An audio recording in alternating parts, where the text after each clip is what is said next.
Hey, welcome back to the podcast, the Evil Dungeon Masters Universe Podcast, AD&D Universe Podcast. I'm your host, Vince. Hopefully you're doing well out there. It's Monday, and time for another podcast. I did a couple things we'll get out of the way today. TheEvilDM.com is my website. AskTheDM at TheEvilDM.com is my email address. Patreon.com/TheEvilDM is where you can support me. Anyway, I had to put out a little thing that I'm going to be taking a little bit of a break on the YouTube channel as far as putting out videos while I focus on some other things right now. But that doesn't mean podcasts and things like that will go away. I'm still have the basic fantasy actual play up there for people that like to listen to my group play basic fantasy, which people do. They do really well, the downloads on the audio podcast side. YouTube, not so much, but I put it up there because there's a handful of people that enjoy listening to it there. And you'll still get the AD&D podcast there on YouTube as well. I'll just be taking a little break from YouTube for the time being, just to recharge a little bit and focus on a new position at work. So, which is a little less responsibility, but it's a lot of stuff that I have to kind of relearn to do since I haven't been in this section of work. But it's a better opportunity. But anyway, on to AD&D.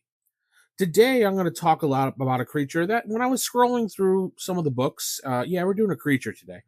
When I was scrolling through the books, I didn't remember using this creature, and it's probably easy to pass by this creature when you look at it, because it seems kind of dull at first when you look at the picture. If you open up the Fiend Folio and turn to page 41, we're looking at the Gambado. Looking at this creature in the Fiend Folio, I mean, it looks like someone started to draw a really creepy ghost, and I don't know, like they just like forgot to draw the rest of it. I don't know. It really isn't that great of a drawing. No offense to the artists of the book. It just doesn't look. It looks like it wasn't finished. It's got claws. It looks like a ghost. You don't know what it is exactly by looking at the picture, and I know most people, when they're flipping through these books, they're looking for certain creatures and flipping around, and this creature probably just went right past them. It is a rare appearing 1/8, armor class of 6, movement is special, hit dice of 4, it's 100% in its lair. It's got 3 attacks, 1d8, 1d4, 1d4, special attack 0/0. It's chaotic neutral, low intelligence, nothing else is really different about it. These extraordinary looking creatures are man-sized with powerful human torsos and 2 arms ending in a very sharp claws. Supported on the thin but very strong neck is the creature's head, which is a skull, which you really wouldn't know by looking at the picture. It just looks kind of like a creepy head with teeth. I mean, I guess it could be, but whatever. Usually of animal, but sometimes of primitive man. That does not look like an animal to me. It looks like a weird skull with teeth, I guess. The lower part of the creature's body consists of a cylinder of muscle and skin, which should be compressed spring style and released. Below, which are 3 long and thin single-toed feet, which you don't even see in the picture. It's a manner of locomotion, since it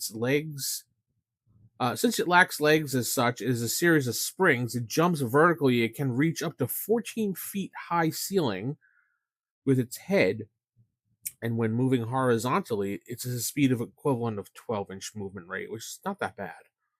The Gambado's normal form of attack is to stand upright in its lair, which is a pit some 6 foot deep, with its head just at ground level.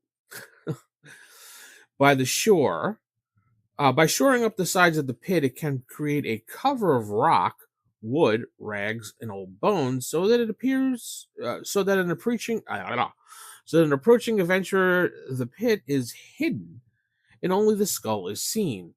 Apparently, simply lying on the ground, just laying there.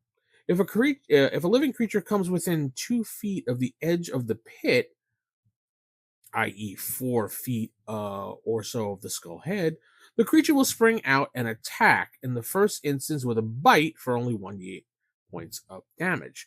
And thereafter, with a bite and its claw, each of which inflicts 1d4 points of damage. If melee is going against it, it will flee rather than fight to death. So on the odds of it being defeated, it's just like, no, screw this, I'm out. If a Gambado kills a victim, it will ignore all booty except coins, gems, and small pieces of jewelry. These are taken into the pit and stored either on the pit floor or hidden in a cached hole in the pit side, packed tightly with the earth. Though essentially a solitary creature, a Gambado will often dig its pit nearby those of the others of its kind in places where bones are common. As many as 8 of these creatures may be found have dug pits quite close together, although they do not appear actually to communicate with one another.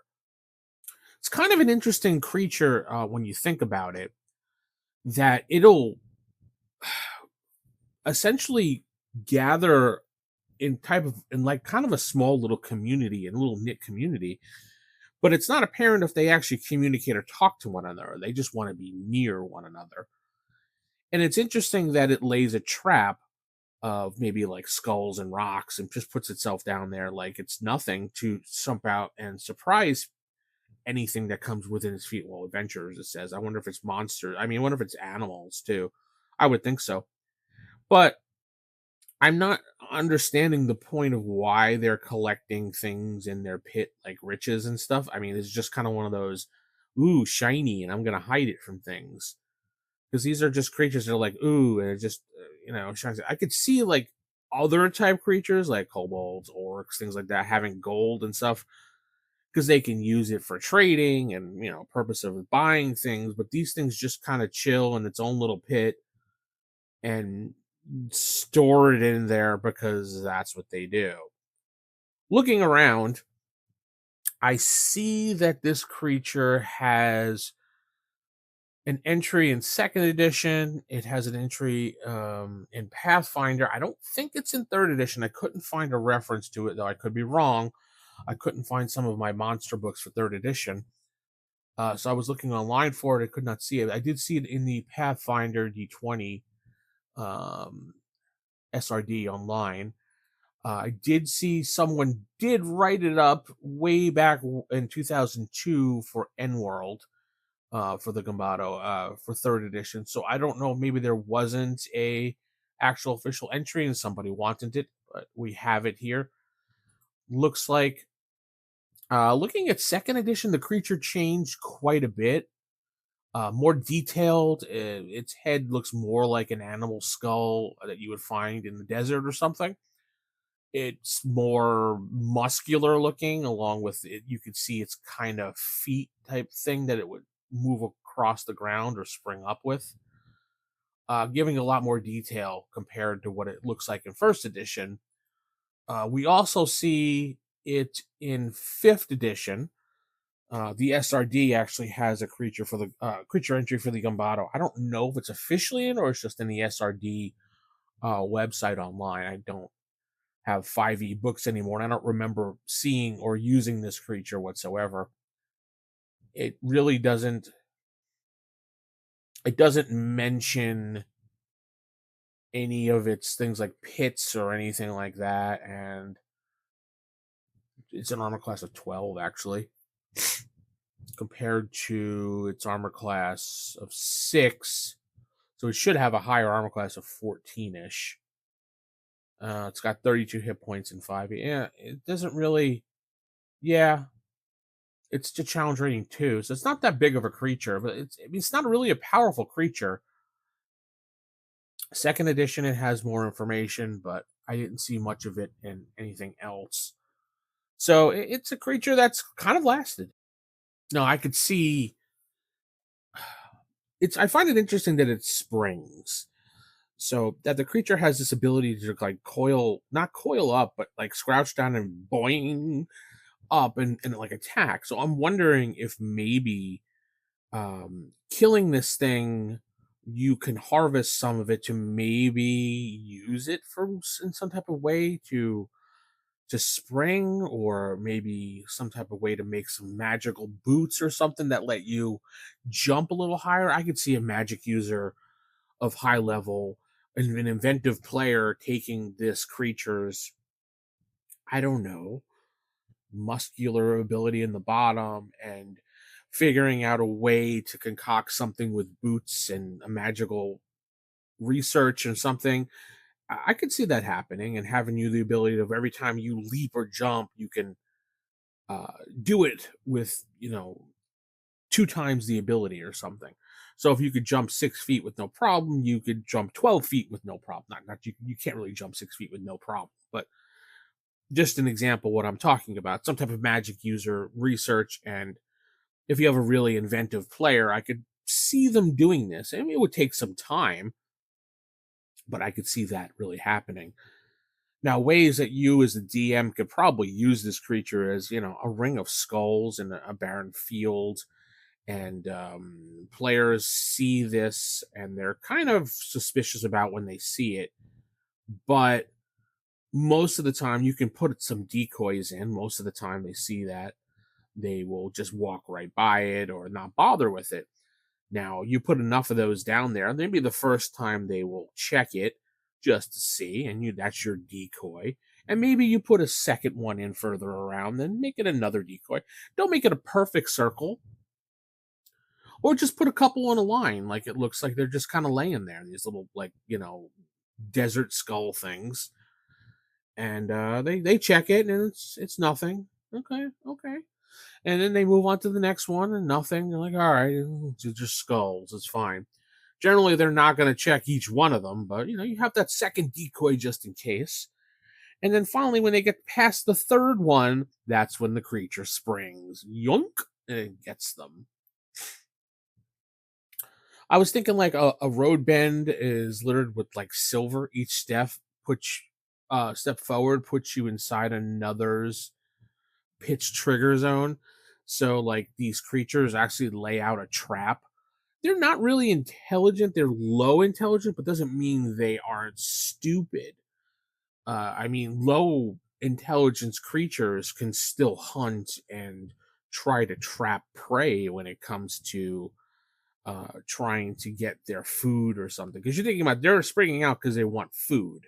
They're trying to kill something to eat it, attack it, gain whatever treasure this creature has, if it should have that. So why not leave a little, hey, silver here, and all of a sudden, like, a little pile of gold, and the character runs over to it, and boom, this thing comes striking out.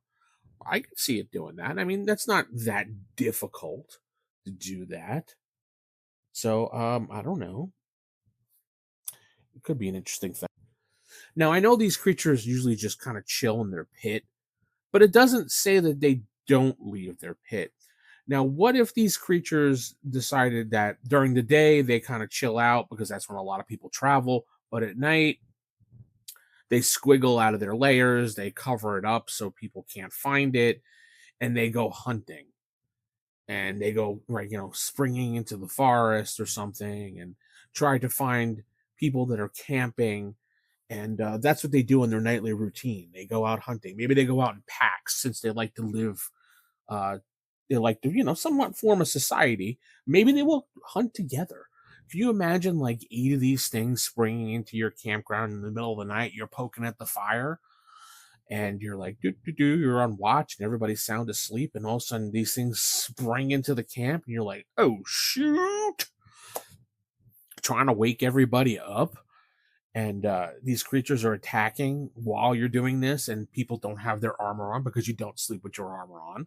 So now you have a disadvantage. You got your fighter quickly trying to put his armor on, your cleric trying to put his armor on, maybe, while the one person who's on watch is trying to protect them. There's a lot of possibilities. These things could maybe, I could see that. They're low intelligent, but doesn't mean they can't approach things. So why wouldn't they just, while they're hunting at night, maybe there's a nearby village, or a very small hamlet village, or whatever you want to call it, and then maybe they go in there, and they start trying to pick off small children, or they jump into a house of maybe an elderly person or something and they eat them. I mean, you could really make these creatures kind of scary. I mean, they're the way they look and bounce around. The average NPC, normal, common person would be freaked the heck out when it comes to these things. I would actually think that's a kind of a cool thing. They come bouncing into a little small, maybe new community that's just tents or something. Because, new communities always start small. Maybe they have tents as they're building houses and stuff. These creatures come bouncing in at night and they attack these people sleeping in tents. They're not that great at tents, so they pop into those things and jump, jump, jump, jump, jump, and try to get them and bite them before they could scream. And it could be terrifying. And it could be an adventure hook that the adventurers happen upon this new village that they're building, and the mayor or the town representative at this point is like, yes, we have these creatures that attack at night. They're weird. We can't find them, but they have like a skull-like head and they bounce around, and he describes it with the claws and everything. He says they usually happen to come every other Thursday, and they come into the village and they attack, and we try to wait for them, but they seem kind of clever about it. We need some brave adventurers to go out and kill these things. And he describes the skull and everything. So now the adventurers have to go out and try to figure out where these creatures are. Maybe the lair is hidden somewhere really interesting. Now, if you're an adventurer and you're out and about and know about these things, it's hard to tell where they are. I mean, you could see a skull on the ground and think it's them, and it's not. But you gotta use that 10-foot pole. Remember the old 10-foot pole? Tap, tap, tap on the ground. If you see those skulls around, take that 10-foot pole out before you get near it. Tap on the ground near it to see if it triggers the thing to pop out. If it does, then you know it's there. I mean, that's one of the only tricks you can do. You could maybe fire arrows at it that would trigger it. I don't know, something like that. But this is a really interesting creature. And I think that there are ways to take this creature that most people would think is boring looking and make it into something really amazing. And I think I've given you quite a bit of ideas here, no matter what the edition is, to use these creatures in a way that's just not, hey, there's a creature skull on the ground. Oh my God, it attacked me while I'm walking by type deal. I don't know. Tell me what you think in the comments when it comes to this creature. I'd like to know your thoughts on it. And if it's in the edition that you play, I want to hear your comments on that too. So I'm going to head out for today. Hopefully you have a great day. I will see you next time. So keep it original, keep it old school. Good night, and God bless everybody.